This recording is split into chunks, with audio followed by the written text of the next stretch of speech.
Yeah, we went to that near-death symposium this last weekend in Wimberley, and a woman told a joke there, and Forrest Gump had died and was going up to heaven, but heaven was overcrowded, and so you had to pass a question-answer quiz in order to get in.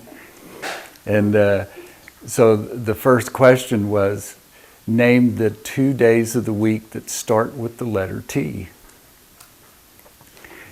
And Forrest thought about it for a moment. He said, I think I've got it. He said, well, what's your answer? He says, today and tomorrow.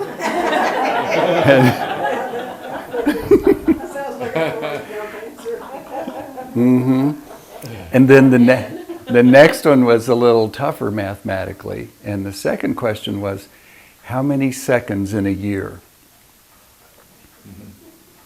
There's 12. January 2nd, February 2nd, March. We should all be so wise.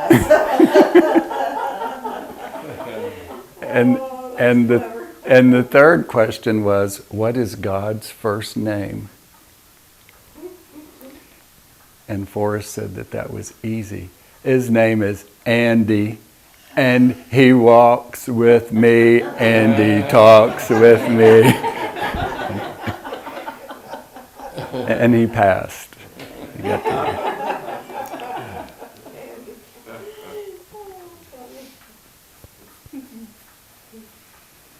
Okay, is everybody ready? Okay, well, welcome to the second Tuesday group. We're here at Ann's house with good friends and gathering to share some ideas. We're doing show and tell tonight. The lovely Meridian Grace wrote this on the board here, so if you want to look at some of our YouTubes or Austin cable channel programs, you can find out about those through the website.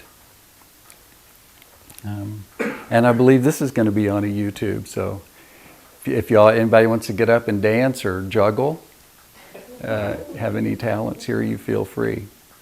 I've come here several times for Family Constellation gatherings with Ann and found them very moving experiences, and so she had asked me to come and share some of the things I do in my working world.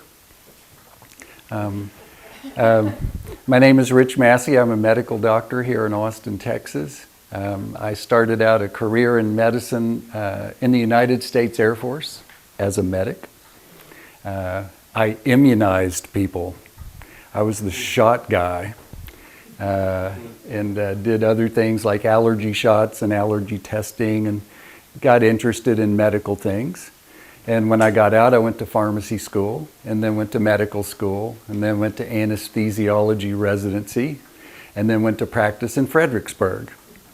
And I did that for some numbers of years and began to bump into some things that were outside the box of what I had learned in those schools, and got interested in other things. So I hope to talk about some of that. And now what I end up doing is I'm actually for the first time learning about biology. That's what I think. And so really what I'd like to say is welcome to the 8th grade. This is 8th grade biology here. And I think in the near future this will be taught in middle school. I think it would be great in middle school, like catch people right before puberty and help them understand what their bodies are trying to express. And I have one more clipboard here if anybody else wants a clipboard or needs a pen or pencil. Okay. So I'd started out the first time by saying I began at birth, but really that's not exactly true. This little C here is conception. And then there are people who talk about there's a whole little conversation that happens before conception. You guys probably know more about that than I do. I'm like a real kind of concrete guy. I grew up in a Southern Baptist church, and we agreed to understand everything in a certain solid, literal, fundamental way, because that's how God sees the world. I did know that was true. Yes, and so, it's really wonderful that there's actually a path for people with that kind of worldview to actually get into something expansive. Who would have thought? So, I got to learn about how our Homeland Security biology program is installed. Isn't that interesting? Our biologic brain actually has Homeland Security programming for survival, and it's installed by the time we're 1 year old. And when our back is against the wall, this Homeland Security programming takes over without due process of law. It comes right in with no warrant, no affidavit, and it takes over to save our life. Now the interesting thing is it moves in predictable patterns. And these are all cataloged, and people can look at that and begin to understand the biological programming that's running all their organs and joints and eyeballs and all these kinds of things. And when a story is told from the heart, the body doesn't have to tell it anymore. But until the love that's in that story is discovered and told from the heart, my body will be faithful, like a family Bible, to remember everything in the family. Every birth, every death, every marriage, every divorce, every business success, every business failure. And it will play it out in an organ that once we learn the symbology of it, it makes total sense. So then we can learn things like we don't catch diseases. The illness is actually created by the biological brain on purpose to save my life. Now here's how this works. And Meridian, she's taken classes with him, and we won't unfold it because it's such a big poster. So I like concrete biological stuff. Now here's this guy, this Dr. Hammer in Germany, famous doctor, 2 or 3 board certifications, I think. And his son gets accidentally wounded, gunshot wound. It takes his son 3 months to die. Dr. Hammer tries for 3 months to keep his son alive using everything he knows, and he failed at that, and his son died in his arms. This was in the late 70s. The biologic brain's job is to make sure Dr. Hammer survives after this experience. That's its job. And they noticed that Dr. Hammer couldn't focus on his work. And I'm going to make some of this up. Just, take a little license here. Notice that he didn't always stop at stop signs. Sometimes he walked across the street without looking both ways. The biologic brain views that as, I am now at a risk of being killed. And something has to be done to save my life. I am so obsessed and distracted by my sorrow that I'm danger to myself and others. So the next night during my sleep, my biologic brain will take that psychological suffering and put it down into an appropriate organ in my body and store it there so that the majority of the suffering is no longer in my consciousness. I wake up the next morning and I think something wonderful has happened because I'm not suffering quite so much and I can function better. And then shortly after that, the illness shows up in the body. The manifestation of that story. And for him, it was a testicular cancer. Now, here's something we don't learn in our culture. When a cancer first begins, it actually functions better than the natural tissue. A cancer in the breast at its beginning makes a richer breast milk than normal breast tissue. A testicular cancer in the beginning makes a super sperm. And that's what his brain was trying to do. Make him a super son to replace the one who died. Do you see the brilliance of that? So look at the difference. Oh, I'm afflicted with a fatal illness versus look how wonderful I'm put together that my brain thinks so highly of me and of my suffering and my experience that it will help me create a new son. Just look at the differences in those two. Completely different viewpoint than I was ever taught in church or in school. So he was an interesting guy. He went to the clinic that treats testicular cancer. And as he's sitting in a waiting room like this, talking with people, he finds out that all the guys there have just had a child die. See, he didn't put all this together for quite a while, but he noticed, isn't that odd, that everybody here with a testicular cancer has just had a child die?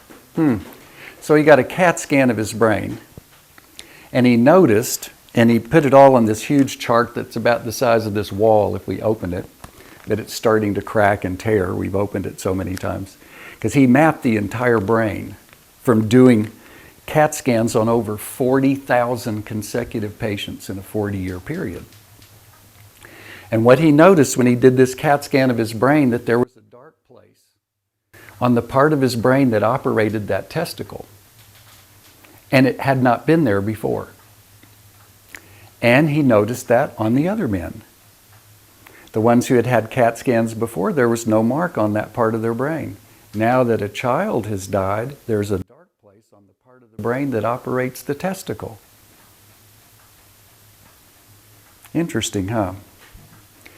As the person would go through the grieving process, the dark place on the brain would shrink, and then normal brain signals went to the testicle, and the cancer would go away with no treatment in 92% of the 40,000 patients.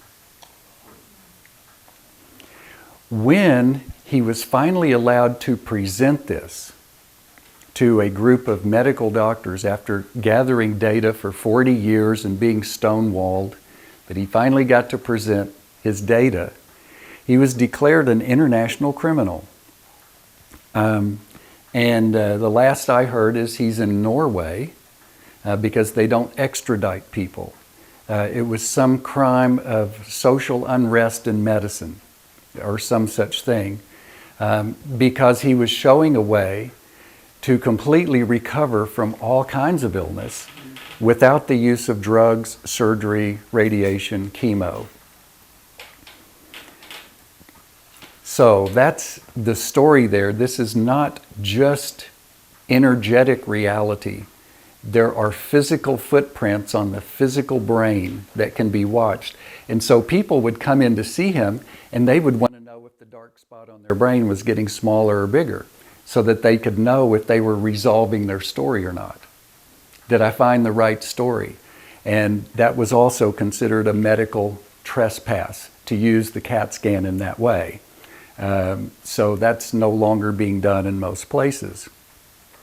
Fortunately, there are people who took his work and helped with the stories. And if you get these two books here, you can look up almost anything and find out what the stories are that part of the body likes to tell. What are the names of books? So this book, this guy, for me, he's one of Dr. Hammer's students, Jobert Renaud, but this is called Recall Healing. The idea is to recall the story. We recall the story and tell it. Recall Healing, Pyramid of Health, Jobert Renaud. How do you spell Jobert? It's like Gilbert Renaud. Okay. That's how we'd say it in Texas. Gilbert. Uh, but he's a great guy. If you ever get a chance to take his classes, he is a great impersonator of the biological brain, quite animated. And a person really gets the feel for what this little critter up in our head is doing to keep us alive. Quite animated. And the second book is by a gentleman named Jacques Martel, and it's called The Complete Dictionary of Ailments and Diseases.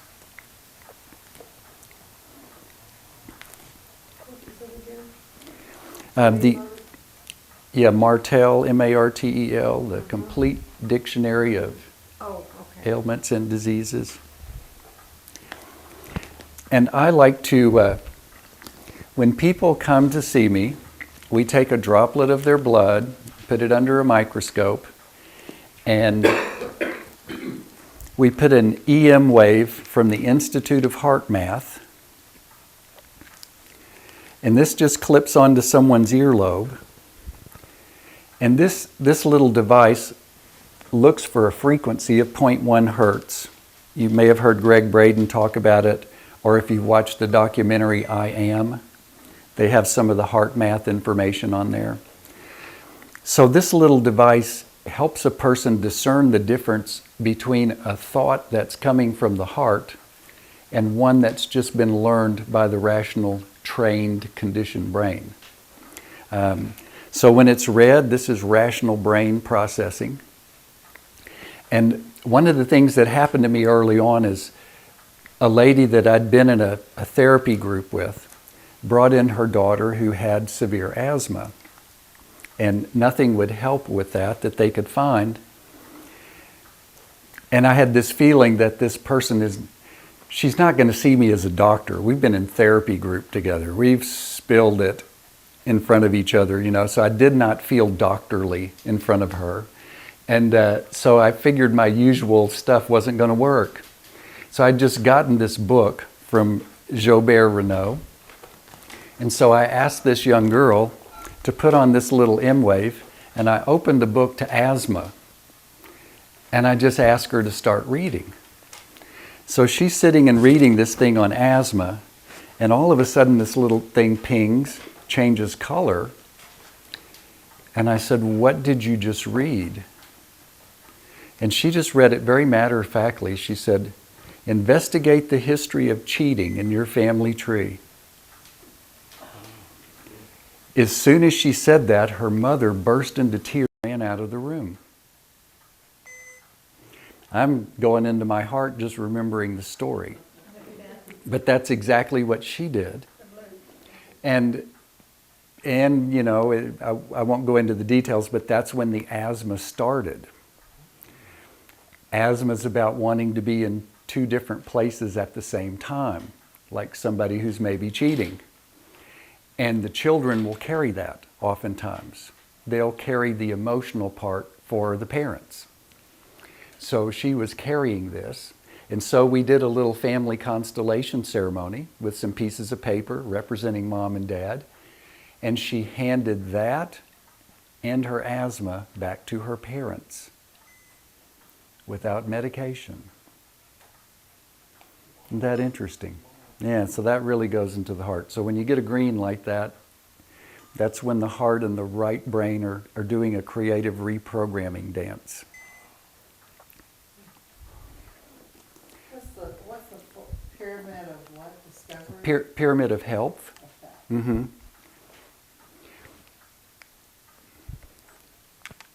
You can order that, by the way. Mm-hmm. Yeah, you can order these from the Institute of Heart Math, and sometimes you can find them on Amazon for sale. And the Pyramid of Health is at, Tell them. it's at recallhealing.com. Recallhealing.com. It's the only place to order The pyramid group? Uh-huh. Say it again, recallhealth.com. Recallhealing.com. Mm-hmm. That's Gilbert's website. And that was the Institute of Heart Heart Math, like arithmetic. Uh-huh. What is the name of that machine you had right there? It's an EM, stands for electromagnetic, EM wave, like a wave at the beach.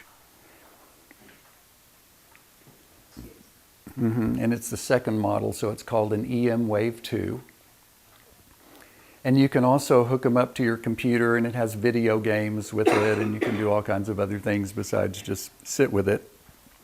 I can also recommend it as a time of, if you have tension with roommates or partners or spouses or whatever, if you have more than one M wave, sometimes we each take our respective end of the couch, put on our M waves, and discuss what we're actually feeling. And it's pretty interesting to watch the colors change. And my big tip would be, please don't judge the colors, because I certainly did. And I deemed in the beginning that the rule was you couldn't say anything until you turned green, because we were just going to keep it all from the heart, right? And so whenever I would get upset, of course, it would turn red. And then if hers was red, I'd be thinking, God, let mine turn green first. I want to be the one to get the first word in, you know, and that would make it stay red longer.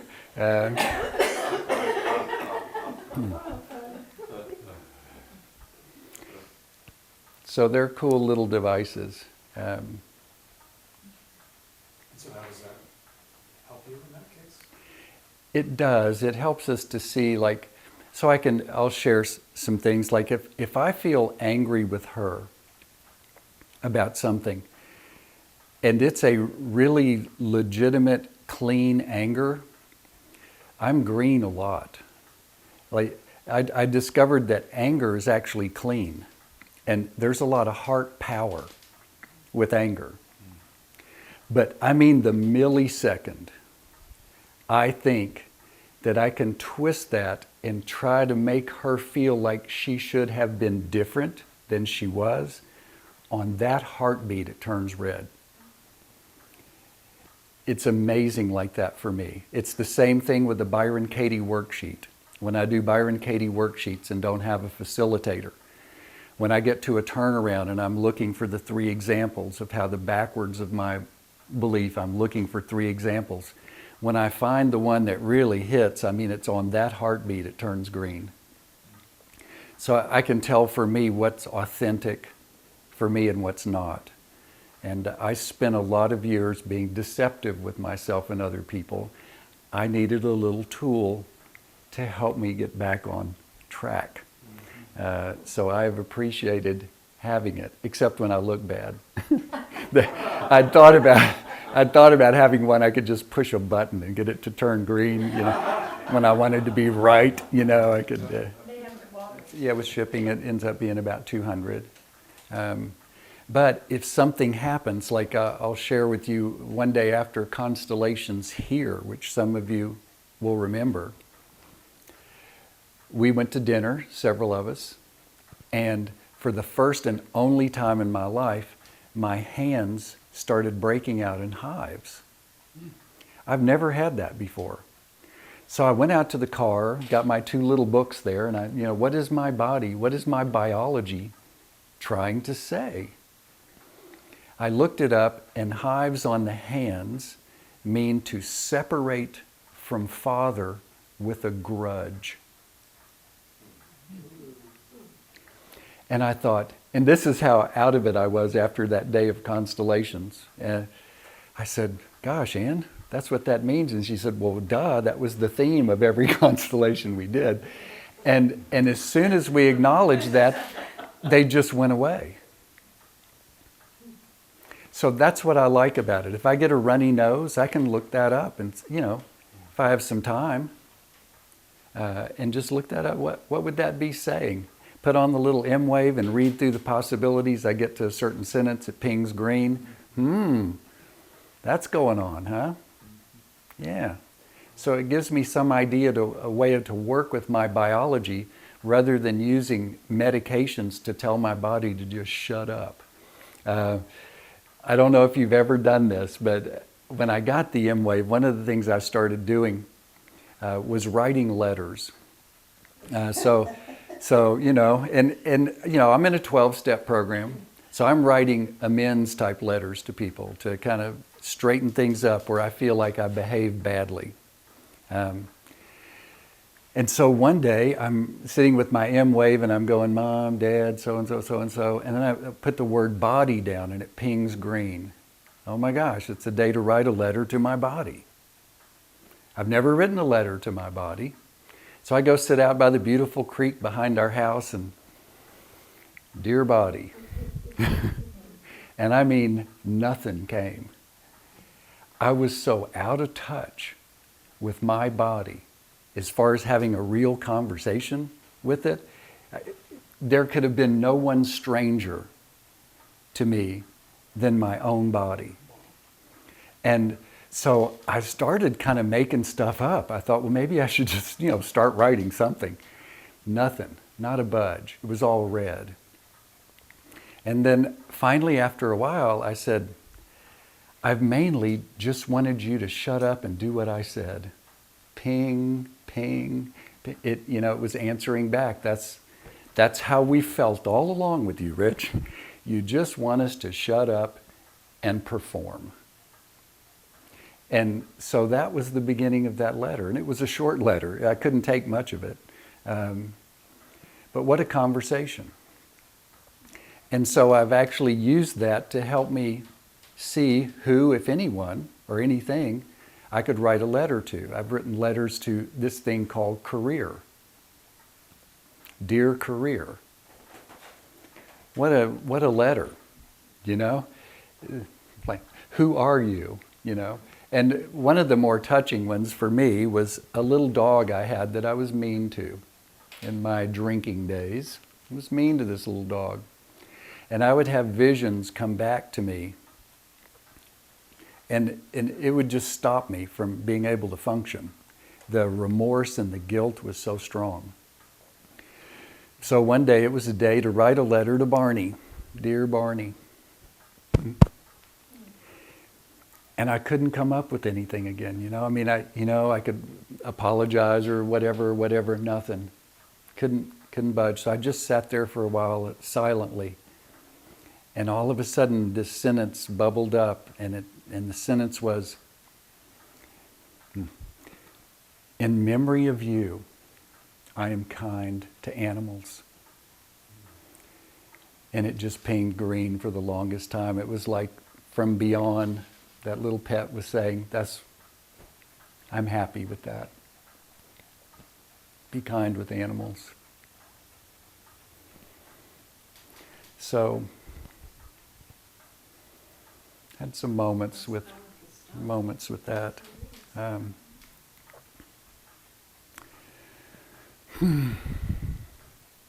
So day to day,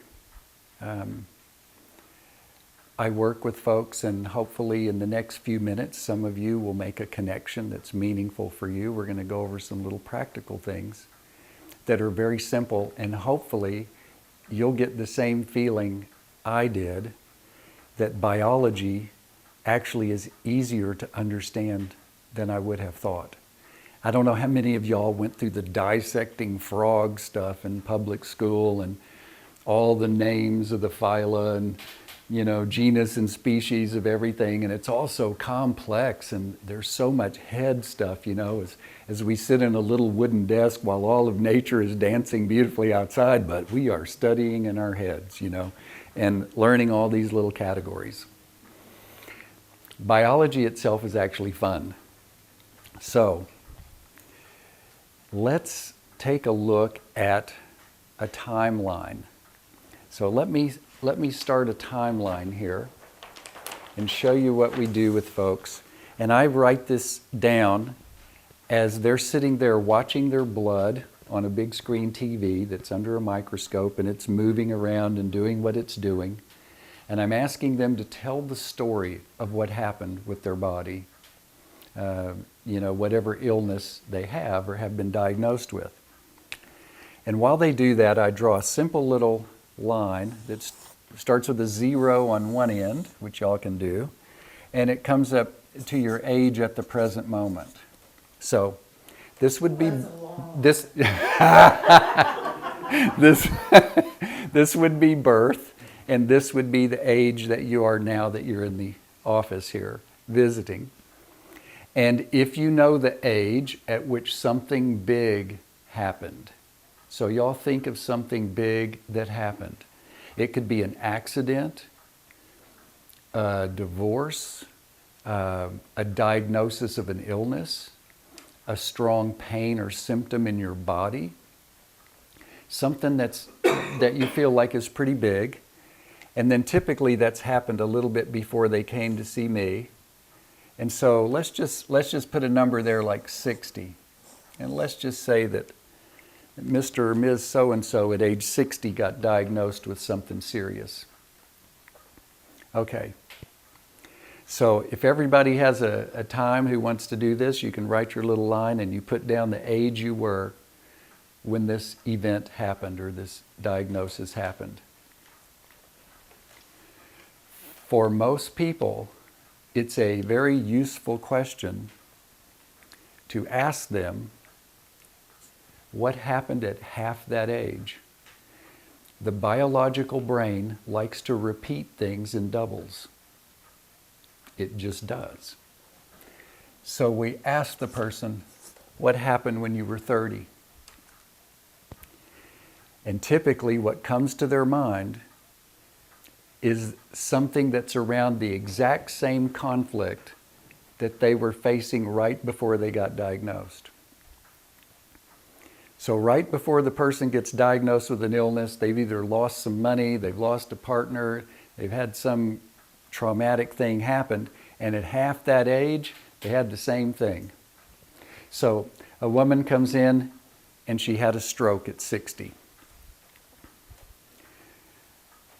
A stroke is when I am in conflict because my intellectual ideas are not persuasive enough to get people to do things my way.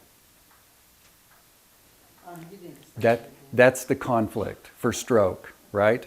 So I've tried my best. I've put my best arguments out there, and nobody will do stuff my way anyway. I can't get my way. And so that's what a stroke is about.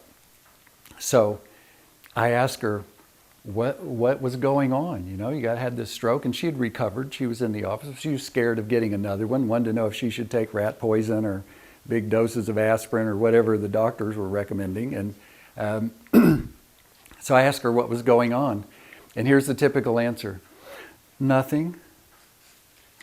And her husband's there. And he said, well, I'll tell him if you won't, you know. And so the husband chimes in. So here was a woman who was having friends come from Israel. One time they were going to come to the United States, and they wanted to see a pastor who was Jewish and Christian at the same time, one of the big messianic pastor people. And she knew them, and she knew what kind of person they would fit with. But they wanted to see the big famous preacher instead of the one that she knew they would fit with. So they ignored her pleading on Sunday morning to go to this other church. They went to see the famous person and absolutely hated it. And when they came out, they all said to her, we wish we had listened to you. And as soon as they said that to her, she fell over with a stroke. And this is the way most illnesses are. The illness is the healing part of the journey. It's not the disease part. Very few people actually die from a disease. They die from the healing. The healing is either too fast for their capacity, or they don't have the resources to heal at that rate. All medications are designed to slow down healing. That's what they do. Everything I learned in pharmacy school was about how every single medication poisons the healing system of the body. But it's disguised. The language is disguised so we don't get it. It still seems like we're doing a good thing, and we still think there's a bad thing called disease and we've got to stop it. That's not what's going on. When we have fever, when we're aching, when we're hurting, that's when we're healing. Okay? So as she was healed, as soon as everybody said, we should have agreed with you, she's like, okay, I was right. Everybody admits it. Plunk, and she's over, right? Okay, so I asked her what happened at 30. At 30, she was getting divorced, and she and her husband were fighting over custody of the kids. Her husband got his way. She could not convince him to do the custody the way she wanted, right? What happened at 15? It was a first boyfriend. We went all the way back to 7.5 and to 3 3/4. And she remembered that one because it was her first haircut. And she had seen a picture in a magazine and she wanted her hair cut that way. And her parents would not let her do it. And it just broke her little heart that she couldn't have her hair cut the way she wanted it. So it started a whole cycle, and every double, bigger and bigger and bigger and bigger, till finally a stroke happens. And you can do it simply by, and I wrote an article in the 90s about exactly what you just said. Just take it, and I ran into a girl at a conference, and I was talking to her about this, and she said, I'm lost, I don't know what to do. She was about 28, don't know what to do with my life. And I said, well, what happened when you were about 2.8 years old? She said, my grandfather died. He was my primary caretaker. And she said, and after that, every bald man with a beard, I'd run into his lap, hoping it was my grandfather. But I never could find him. And here she was, she couldn't find her point in life Yes. at 28. Yes. Good story. Yes. Thank you. But it's so fascinating to hear it come from another direction. And she and I were just talking earlier, and it's like my eye problem. I just wrote down, okay, you said make this timeline. Okay, my eyes started going downhill at about 60. And you said what happened halfway through? About 60, I don't know how old. 31, my dad died. At 15, my autistic brother was born. At 7, I lost a friend. At 3, my sister was born. So I don't know what it means yet, but wow. Yeah. Yeah. So all of the things we might not want to see so clearly. And that's what I know. This is about something I don't want to see. Yeah. Yeah. Those are all difficult things to see. Yeah. Being replaced by a younger sibling. Who wants to see that? This You is, mean we're actually keeping this thing?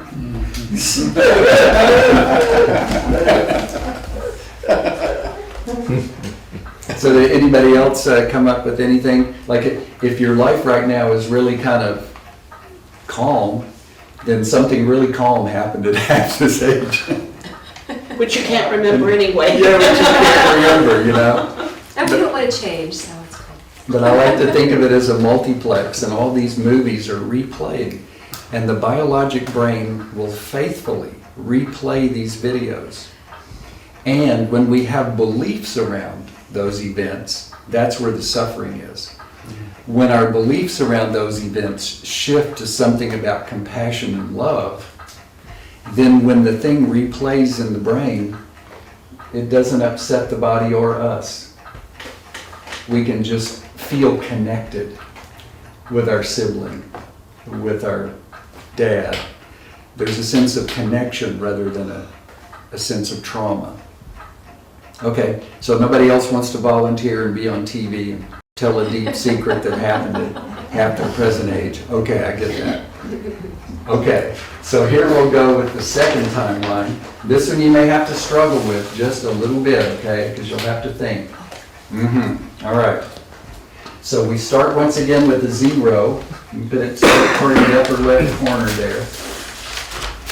And the age that's going to be at the bottom of this line is the month, if you can remember the month, but if not, at least the year, how old you were, when you first became independent from your parents. What do you mean by independent? When you did not need them for money or shelter.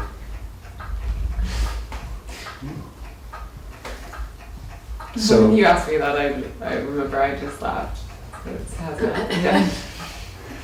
yeah, so if you remember that age, you know. So that's at the bottom. That's at the bottom. So, you know, if we were to say 22, for instance. So good month. So, and let's say it's on our 22nd birthday to make it nice and easy for the math tonight. But whatever that age is for you, 25, 30, 18. Would that be like when I got married? Yes, Okay. when you get married, yeah. So if you're living at home or your parents are supporting you in college and you leave from there and you get married, you're independent. And your biological brain celebrates that moment. As soon as you don't need your parents for money or shelter, for the biological brain, you can make new humans. That's a huge thumbs up for the biological brain, right? We can keep the species going. This person's independent. They can have little people, right? Now here's the conclusion though that the biological brain makes. Let's say it was at age 22 on your birthday. Every single event that happened from birth to age 22 is going to repeat in the biological brain from age 22 to age 44 in the exact same order it occurred in the first 22 years. The biologic brain likes to do the same thing over and over because it's about survival. It does not want to do anything new because what it did during the first 22 years must have worked because you lived. So if you had a serious illness or an accident somewhere in this first 22 years, it's going to occur at the exact same point in the second 22 years. Because the brain thinks it's a good idea, because you lived and you became independent. So let's say that this person goes to first grade at age 6 and flunks first grade. And it's a real shame for the family. It's really embarrassing. And the person feels bad and they'll have a certain way that they feel about it. Guess what's going to happen at 28? They're going to fail at what they're doing. The brain is going to replay the video of this failure exactly 6 years down. And if there's a third line, it'll do it again on the third line until a reprocessing of the biological brain happens. So I'll show you an example, in fact. And this one was one of the more powerful ones I've ever seen. I'm changing the ages a little bit, but I think you'll get the idea. So I was called to hospice to see a woman at age 50 who was dying from cancer of the cervix. It had spread all through the abdomen and was cutting off the urinary flow from the kidneys. She was down to 80 pounds, had severe anemia from the constant bleeding, and was expected to die shortly. I didn't know what to do. I was scared, and I got invited over there to visit with her, so I put the M-Wave on her, clipped it on her ear, and told her I was going to read to her the possible storylines for cancer of the cervix. When we got to the storyline that said, I have the wrong sex partner, that's when it pinged green. So that was the conflict for her. And interestingly, what will happen is, if I have the wrong sex partner, my body can make a layer of cells that coat the cervix so that even if someone penetrates me biologically, they can't really touch me. They're the wrong one. So my biological brain is protecting me. And then when I go into a healing for that cancer, those cancerous cells are sloughed off. So we saw that was the issue, and as we went into the story, the biggest part of the story, she had the same conflict at all three places here. At age 50, her son was caught molesting his daughter, which was her granddaughter. And it was a huge scandal in the town where we lived. Everybody knew about it. And that happened right before she got the cancer, is when she saw it had passed down 2 generations. At this age, she was adopted. At this age, that's when the people in her adoptive family began to sexually molest her. But this was the age that had her down in bed. The thing that she swore when she was being molested as a child is that if she ever had children, she would never, ever let this happen to her children. And when she was this age, she was so afraid of being left alone with the children without a man to take care of them that she looked the other way while her husband molested the children. And she hated herself for that.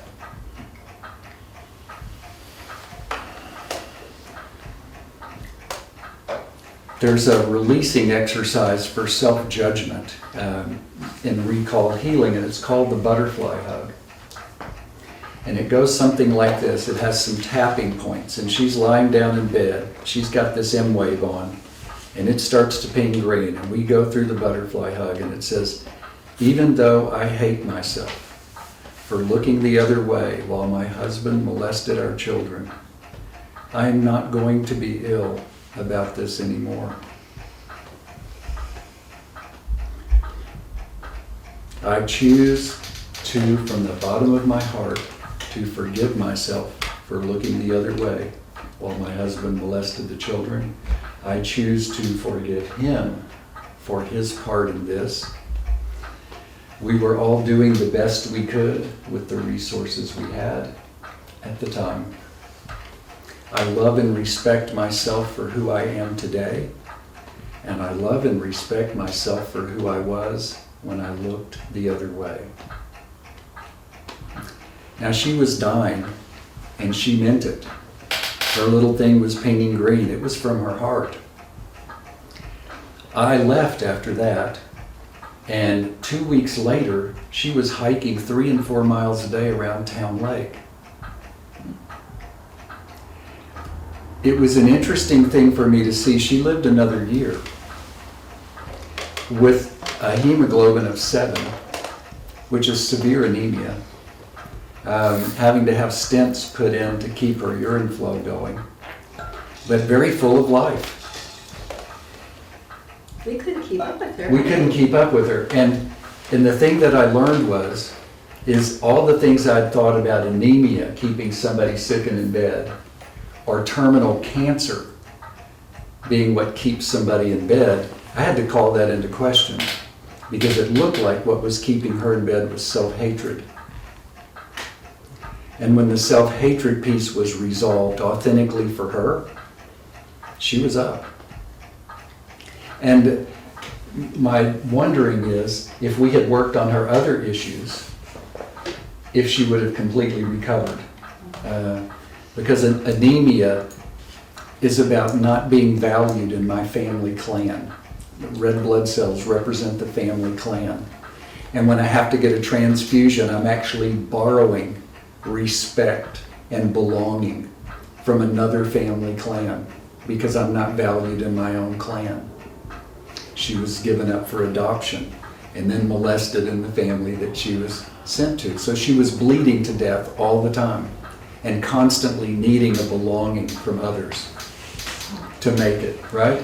These are heartbreaking biological stories, but they're true. And you can feel the love underneath it. You can feel the human need underneath it.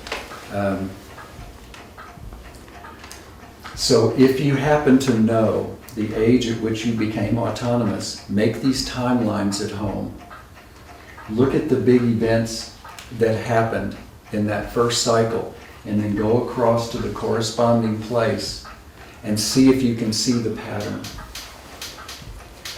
All we're really looking for is a way to look at the story that's real and the conflict that's underneath it.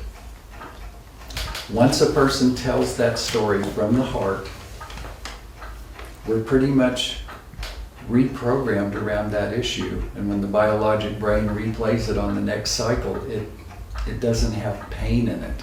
It doesn't have suffering in it. It has a sense of connection. But that also goes across all the good things. I know somebody who is almost a compulsive blood donor. And I wonder what that means. I don't know.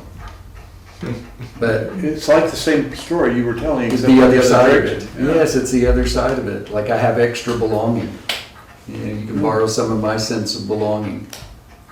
My family has enough Or I have too love and much belonging. family. Or too much.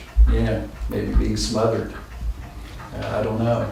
So, but with that, we could put on a little M wave and sit down and investigate some things and see what's true for this person's heart. And then they could tell a story around that.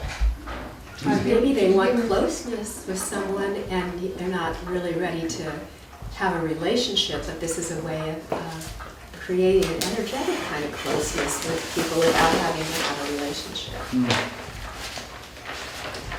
So you guys have those two timelines, and you can work with those. And if something interesting comes up, text me or call me. I like to hear when people make connections. They're kind of fun. Well, I just saw a really interesting one. There was a period in my 0 to 20 life where my period started, my sister was born, my sister died, a brother was born and another brother was born. All of that between 10 and 15. Okay.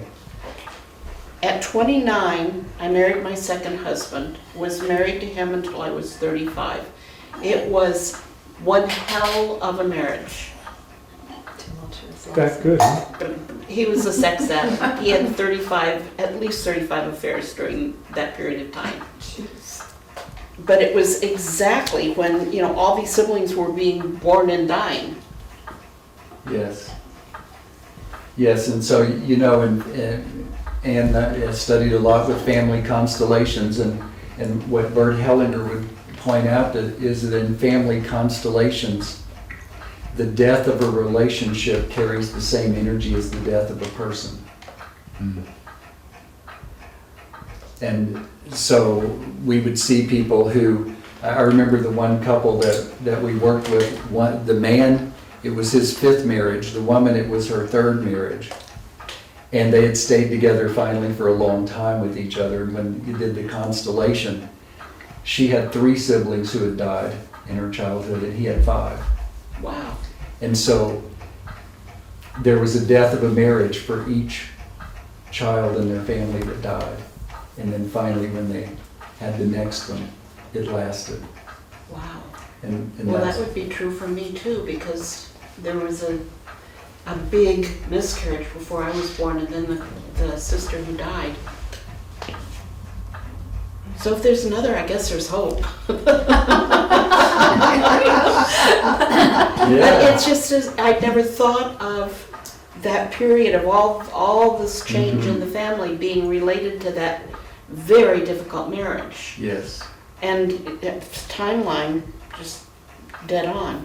Yes, and the biological brain will drive us to go out and find this person who will help us recreate this pattern. Wow. And when we think we're choosing our partner, if we haven't done our biology work, our biology is choosing our partner for us. And that's an interesting thing to notice in life and to have some compassion about. This next little slide is just to remind everybody, unlike in my training, there are no nouns in medicine, except maybe scalpel. That's a noun. But there are no nouns. So when someone says, I have cancer, they misunderstand language. There's no such thing as having cancer. There's no such thing as having bone on bone. There's no such thing as that as a noun. Everything is always changing. Always. So Yeah, I don't know if y'all know this, but there's actually something called the Greek test where you can draw blood and see how many cancer cells are circulating in your system at any given point in time and where they come from. You can actually find this out now. And you can actually find out which natural supplements will help the cancer finish its healing process, because cancer is a healing program from our biological brain. Okay? Agreed. So, yeah, we don't know about this, but that's been available for a long time. And if the cancer is not diagnosed, it will go away by itself. So here comes the big question.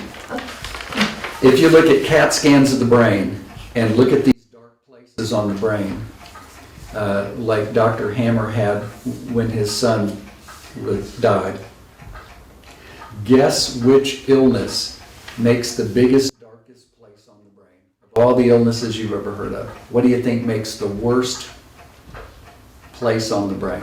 Heart disease? Okay, heart disease, that's a big killer, right? It's gotta be up there. Anybody else?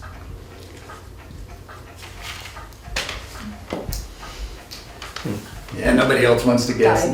Diabetes, big killer, so to be up there. Lung cancer. The biggest disturbance that Dr. Hammer documented on CAT scans of the brain, to physically look at them and see which one makes the biggest, darkest disturbance, is believing a doctor. That makes the biggest, darkest place on the brain. If a person believes that their diagnosis from a doctor is a noun, They will. and it's not going to change, and the prognosis is going to be what the doctor believes, it makes a huge dark place on the CAT scan of the brain, much bigger than any illness. So in his work, he said the first visit to him was all about helping the person understand that there are no nouns. Doctors can't pronounce things like that. And I help people say sentences to their parents. If you were born in a hospital, your unconscious brain sees a doctor as God, whether you consciously are aware of it or not. If my mother, who's 20 times my size at birth, and my father, who's also that big, and they can make food magically appear out of their bodies and take care of me, if these godlike figures submit themselves to this thing in a white coat, like, oh, we can't survive without you, and they go to a place called a hospital to have me, then what do you think my opinion of a doctor is going to be? They're going to tell me something, and I'm going to take that's from super God. So we want to take the time to hand those opinions back to our parents. And please bless me when I have my own beliefs about doctors and no longer carry yours. I leave those with you. So a C-section birth could even have a stronger imprint on doctors, Yes. which I see in my mother. C-section in the 20s. Yes. Yeah, there's a whole course on birth and what happens from birth. And this is one of the, this is where the Homeland Security program is installed in the brain. And all the other cycles spin from this. So 9 months prior to conception, what was going on in the family?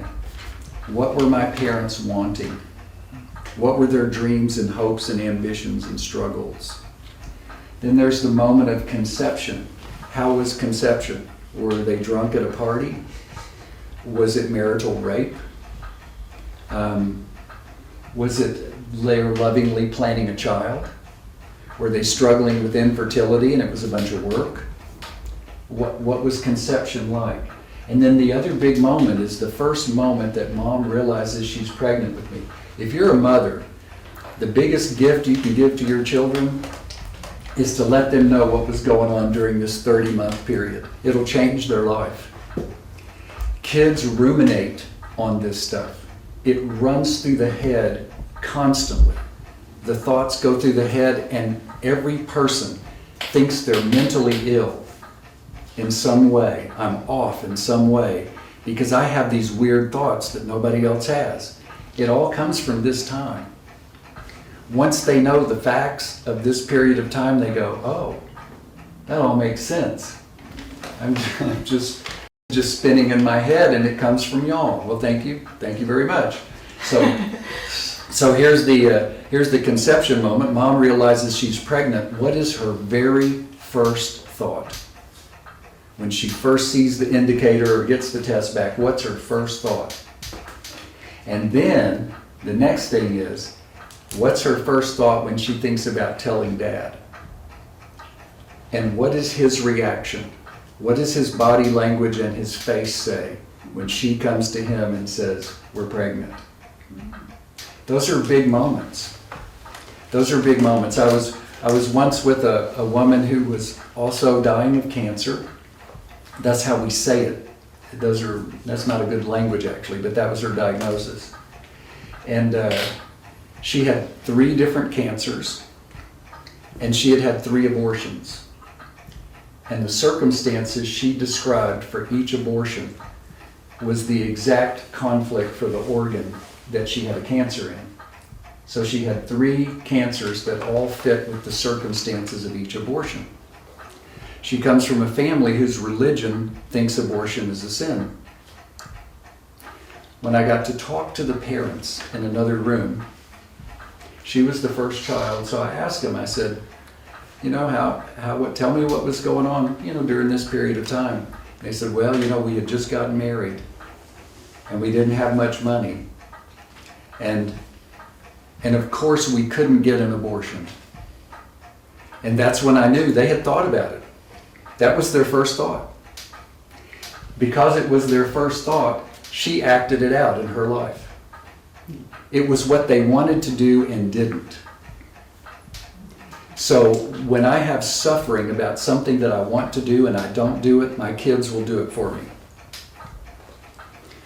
So that's a big moment. Like, what happens when I tell Dad, what does he think?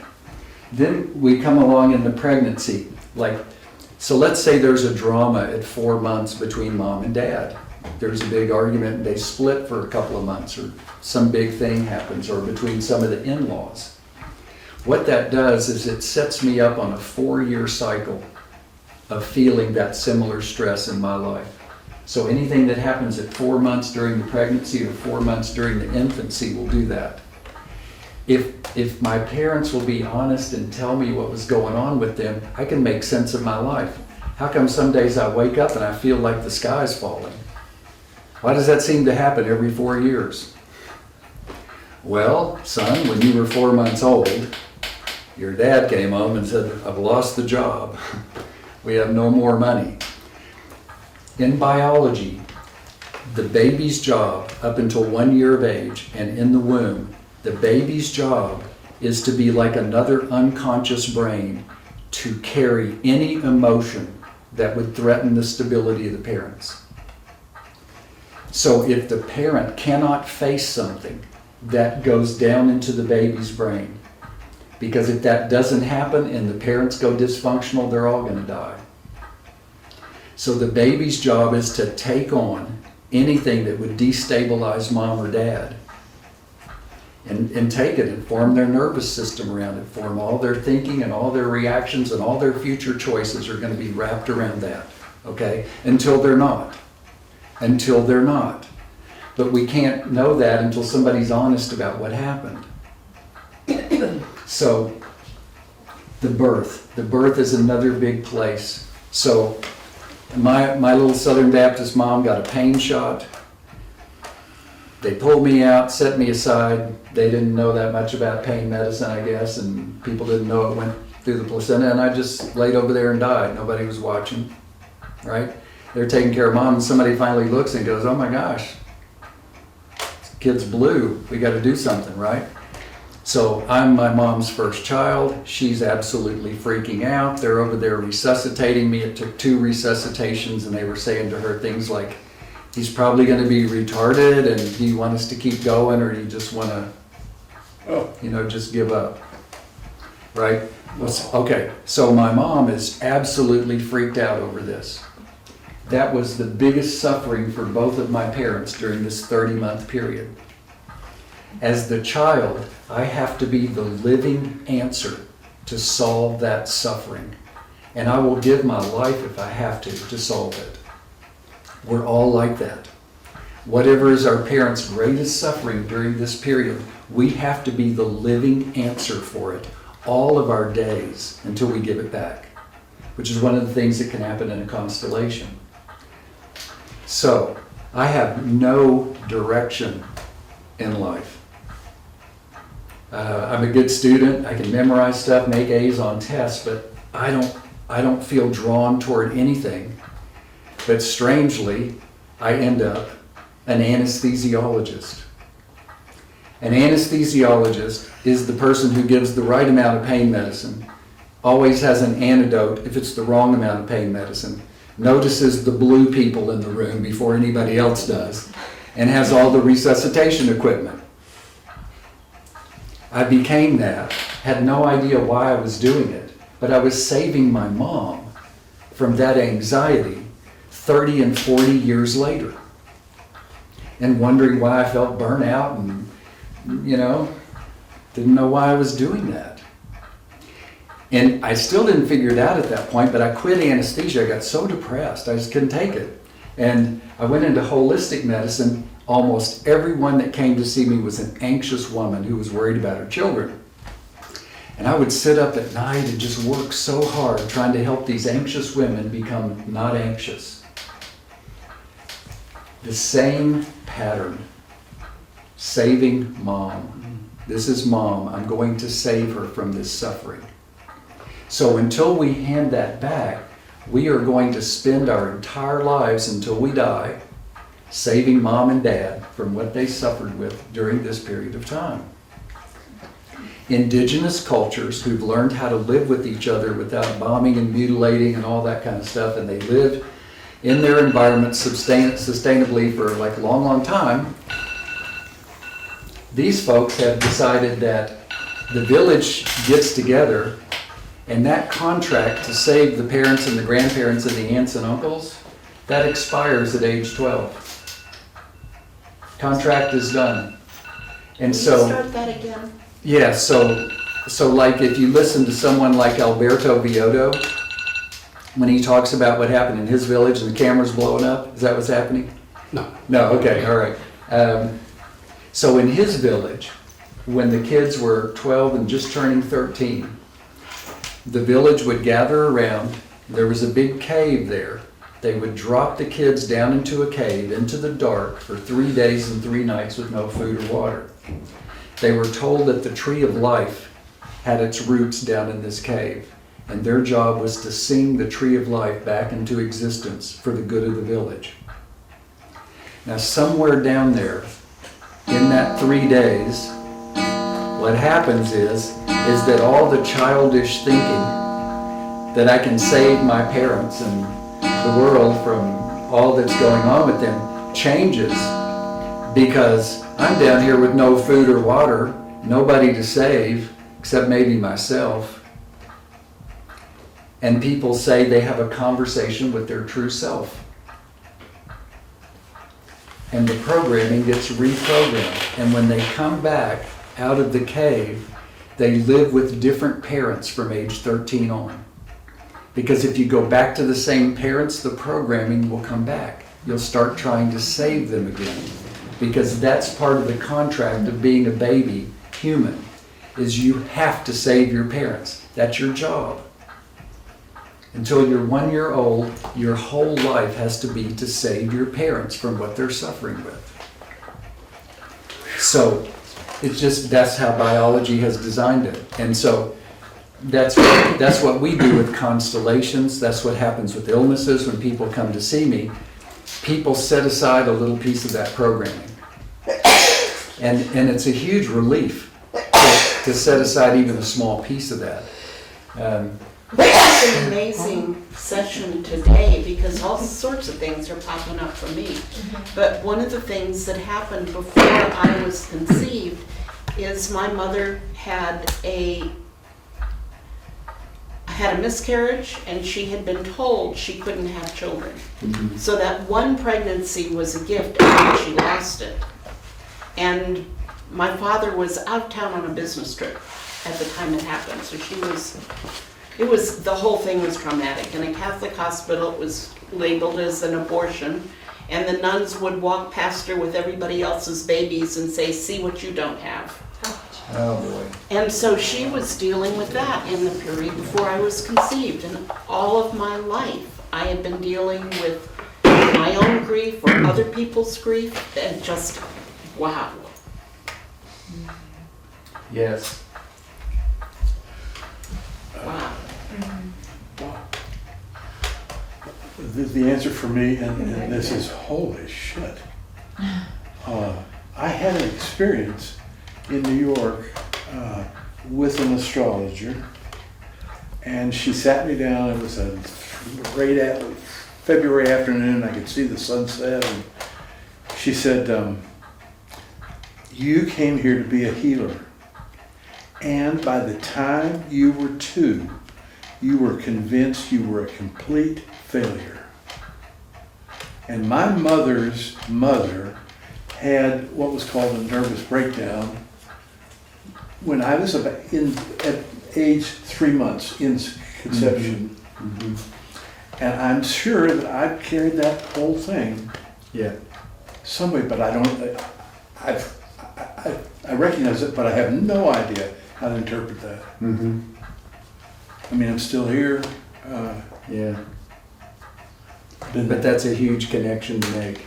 And when we sit down and really look at this and spend a little time with it, there will be some sentence or feeling that wells up from the heart that expresses that, and that the reprogramming is immediate. And then I'm no longer having to save the family from what they felt when grandma had a nervous breakdown. Mm-hmm. See, we don't know how the parents programmed that. The classic biological example that's used just to keep interest in the group, I don't think we need that after what Chuck said here, but is we're told about the scene where the husband unexpectedly comes home and his wife is in bed with somebody else. The illness that will come to him or his children depends on his deep felt experience in that moment. So for instance, if he already had a mistress and wanted out of the marriage, he's pretty happy. If he sees his wife as his territory and someone else took his territory, it's heart attack. Heart attack is about loss of territory. If he sees it as a fall in his esteem, it will show up as multiple sclerosis. If he sees it as like he comes from a family where he's the one that everybody picks on and thinks of as having no value, it'll show up as leukemia. The very same event. So knowing how it's experienced inside, and the secret inside, is the important part. So how did the mother and the father take it when grandma had the nervous breakdown? What did it mean for them? And the part that they can't manage has to go into you, and you have to carry that and solve that for them. That's how the biology works. So for example, did they have to take on financial responsibility for her? Or did they have to give up everything they were doing and be her caretaker? So those Yes. are all various. Yes, or was it a shame, like it was in some generations, yeah. if there was a mental There was illness? that. There was that. Yeah, you put somebody, no, that didn't happen. My grandmother had one of the first frontal lobotomies. And she's been written up and all this stuff, and it's this big secret, this big shame. And when my grandfather managed everything for the rest of her life, actually, but at this point, my mother had to take care of my grandfather because he was just, his wife was in Virginia, we were in West Virginia. My grandfather took care of everything, but my mother spent most of her time taking care of him, and I think I got that someplace. Yeah. It was, this, I don't know, it's weird. It's weird. Yeah. Do you go backwards from the most recent traumatic event, or do you go forward, like from your childhood time? For me, it's kind of different. So 30 is my most recent big one, obviously. But when I started going down fractally, it's not as strong as when I think of when I'm 5 years old and my brother nearly drowned. So then it's 5, 10, 20. Yes. Which way do you Yes. go? Yeah, so the way we would look at that, if you had something happen like at 5 years old, some big event like that, that can set up a cycle of something happening every 5 years.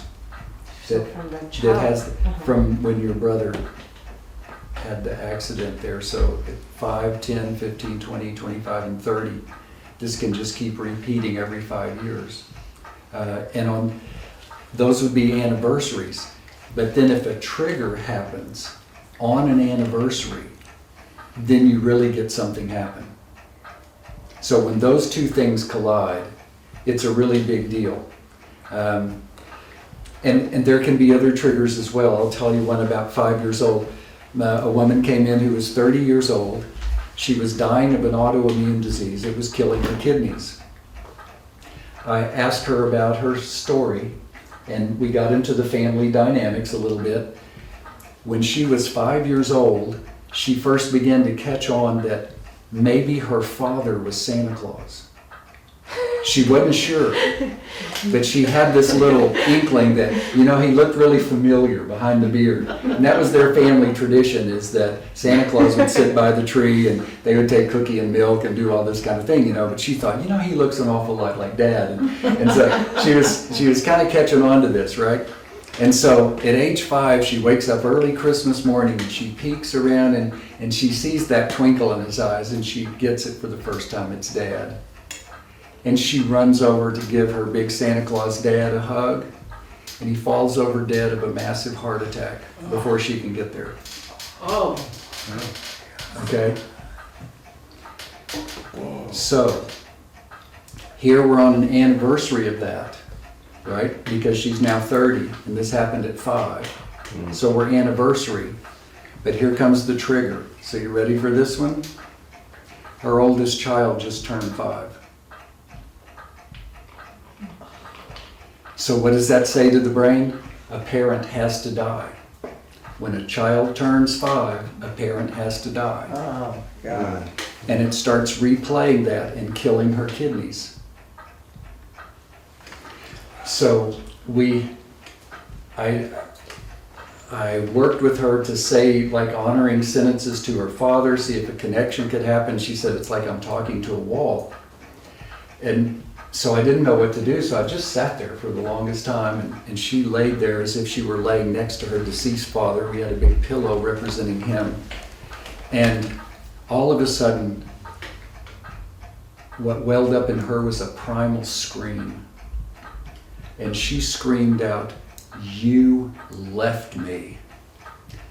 And it was just, had so much energy with it. And I was taken back. And after she quit shaking, she said, I can say those sentences to my dad now. I can sense him being here now. And she said those sentences thanking her father for being her father. And she asked for her father's blessing. And when she went for her kidney biopsy 2 days later, it was normal. And she had been on the kidney transplant list.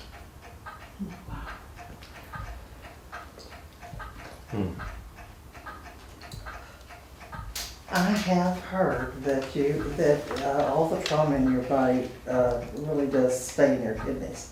That, All the, the trauma, Mhm. the traumas in your body. yeah, so there are all these little biological patterns and each organ tells different stories. Just tell you a kind of a fun one for math. A couple of years ago, Meridian had her aortic valve replaced. It was her first big surgery, huh? And hopefully, not too many more coming, The aortic valve is the valve on the top of the heart that all the blood has to go through to get out to your body. And it had closed to a smaller opening than they had seen at Austin Heart Hospital. I could hear the murmur laying down on the bed from across a few feet away. That's how loud it was. And so she talked to some people about what day to do it on, tried to pick this ideal day. So she had this ideal day, and she was well in like 2 days. It was pretty amazing. I mean, it was really amazing. So I'm in the shower at some point later, and I'm just doing math in the shower. And I'm sitting there going, well, let's see, the heart starts beating in the womb when we're 22 days old. And let's see, I know Meridian's birthday. What would have been her date of conception? Let's add 22 days of that. When we did, we found out her heart started both times on the same day of the year. I thought that was an interesting coincidence. Yeah, April 22nd. So her heart started both times. The time when she was a fetus in the womb and the time when they stopped it and restarted it on the operating table. There's all these kind of interesting little things just for people who can do simple math. You can see all these amazing, lovely little coincidences, Very terrible. My family, 13 and 31 shows up. I was 13 when my sister died, 31 when my dad died, and 31 years later, my mother remarried. And it's just like, wow, what is this 1331? Yes. Yes. What about like when people get like some kind of bacteria or like malaria or something Oh, where they yeah. contract like this stuff that seems like it like staph or flesh eating bacteria and it just takes over and their legs are gone or something like that. I mean, do you feel like that's actually some trauma and their body couldn't fight it off because they depleted, or is it like that's actually just bacteria and they could have taken antibiotics or whatever? Like, is Sure. there ever like a So I'm for doing whatever physical works for people. But what happens in the body is that the biologic brain is in charge of microorganisms. And so I have a friend, and when he was about to lose his business territory, what the way he coded it was I can't mark my territory. So if a person has the conflict that they can't mark their territory, their biologic brain will eat away the inner lining of their bladder Oh my God. without their awareness, and no pain is involved. It will eat away the inner lining of the bladder and relax all the muscles so the bladder gets really huge and can hold enough urine to mark a big territory. It's the brain helping me out, right? It's trying to help me with this conflict that I can't face, right? When the conflict is over, the brain will call germs in there to rebuild the lining. We call that a urinary tract infection. And we make it sound like it's an illness when it's actually the germs are down there to heal something. It was a conflict that I didn't have the psychological tools or the emotional support to face. And it was around marking my territory. So thank you, brain, for sending the germs down there. May decide to also kill some germs, but we could do it with some gratitude rather than feeling like a victim of some infectious disease, right? So I say do both. Do what you need to do to stay alive and stay healthy. But people who know how to do the story can completely heal without doing any antibiotics. But most of us aren't trained in that, so we don't know how to do that very well. And each germ comes with a story. So if you know the germ, like the Epstein-Barr virus is about feeling alone in my family, the mononucleosis virus, feeling alone in my clan. That's what mononucleosis is about. Say it again. Yeah, feeling alone in my clan. So if I'm a child and mom throws dad out of the house and I'm a young child, when dad comes back, I'm likely to get mono. That'll be the germ that heals me. Kids will carry the conflicts of the parents. You kind of catch on to that after a while. When we see a child come in, it's the parents who are the patients. It's not the child. And if you can track it back far enough to where you get back, oh, this happened at 4, And you ask mom what happened at 4 months during the pregnancy or 4 months during the infancy, and you get the story. And here's another interesting one. Up until the age of puberty, if a person can find the conflict that's creating the quote illness in their child, they can say that over the child during its sleep at night, and the child's brain will reprogram. And it will no longer have to carry that conflict. So, I'm in...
I'm in medical school.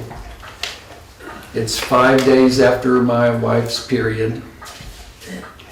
I want to have sex. I don't want to go up and get birth control. So we're going to have sex tonight because we're probably not fertile. We are poor medical students. We conceived twins that night. A good bit of suffering. You know, wondering how this is going to work out. And Already had one?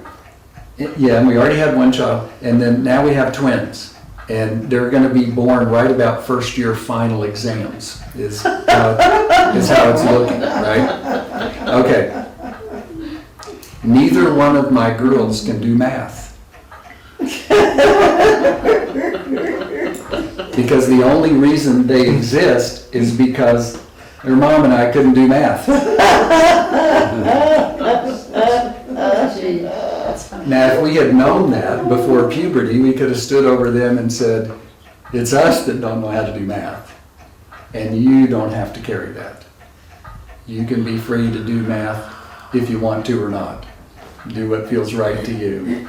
But they faithfully carried that all through school and barely got through school in math. So, you can look back at our school history and learn lots of things about what happened during this little 30-month period of time and what the conflicts were.